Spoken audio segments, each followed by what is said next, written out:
Hi, this is Emily Leiphart of Art from the Heart, and in this video I'll be sharing some last-minute holiday tags using several products from Sunny Studio Stamps. 3 weeks ago, when I was making my Santa's Helpers card, I watercolored all of the images in the stamp set to make it easy to throw together other projects over the holidays. They definitely came in handy for this week's project. I'll be using 2 of the 3 Tag Toppers die sets, as well as the Fishtail Banners dies. I keep all of my Tag Toppers dies together in one package and all of the Fishtail Banners in another. This makes it easy for me to choose since I can see all their styles and sizes right next to each other. To start, I've cut 4 A2 panels from white linen cardstock.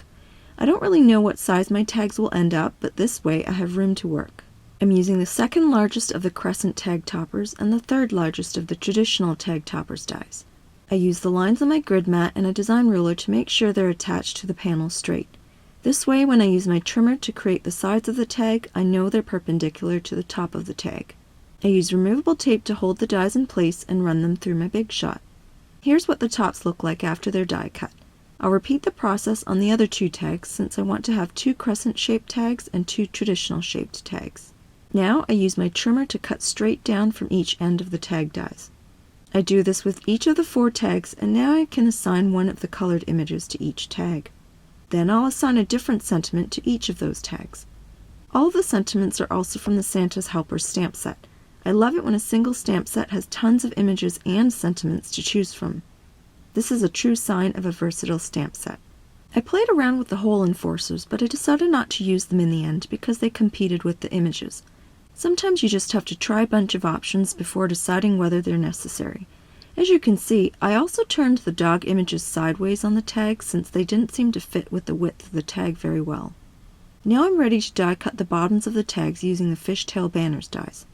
I'm going to use the ones that both pierce and stitch, as well as cut the bottom edge. I'll use one of each for the cats as well as the dogs. Next, I'll work on the horizontal tags. I won't be using the fishtail shape for the bottoms of these tags. Since they're so short, I prefer a straight edge, but I'll still be using the Fishtail Banners dies. I'll just use one of the straight edges to get the same look. That way, if I want to give these tags as a gift set, then they look consistent. Just as one of the cat tags is slightly shorter than the other, so is one of the dog tags. It's more about proportions than anything. If the tag is too big and I have a lonely image on it with too much white space, then it looks like the image is too small or the tag is way too big. Either way, it's off balance, and I don't want that, which is why each tag is sized specifically for the image. Now I'm going to stamp and heat emboss all of the sentiments. The first one, Meowie Christmas, will be stamped with VersaFine ink and heat embossed with leaf embossing powder. I chose green for this sentiment because it's the complementary color for the yellow star, and it'll pick up the green in some of the lights wrapped around the cat. The second cat will have the sentiment, May all your Christmas wishes come true, heat embossed in rouge to highlight the cat's bow tie. For both the dogs tags, I decided to stamp with VersaFine Onyx Black pigment ink and heat emboss with sparkle embossing powder to stay consistent with the images themselves. As always, I prep my cardstock with the magic powder bag to avoid stray specks. This is essential when using colored embossing powder. Now that all the stamping is done, I can die cut the holes in the longer tags and the slots in the shorter tags. I adhere all of the images to the tags with foam tape.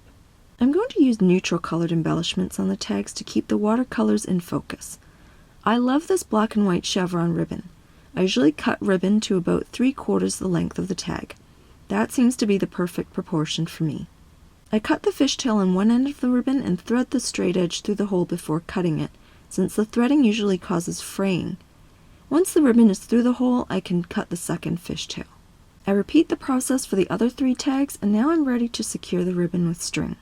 I'm going to attach little gold and silver bells to these strings for added interest. The first thing I do is tie a double knot at the back. This helps the string hold the ribbon as tight as possible so I don't have to worry about it coming loose when I secure the bells. Then I string 2 sizes of bells, one on each side of the string. I tie another double knot once the bells are attached, followed by a bow. I trim the tails to equal lengths and repeat the process for the other 3 tags.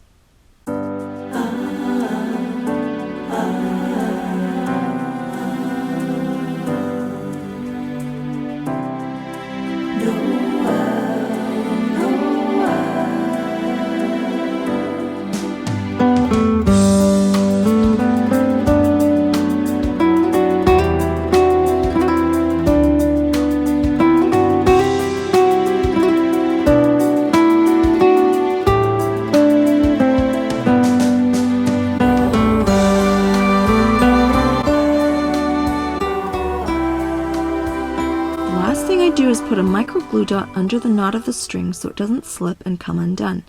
This also secures the string against the ribbon. Now my tags are done. Please refer to the supply links below if you're interested in any of the products I used in this video. You can also visit my blog for stills and more information about my tags. Thanks so much for watching.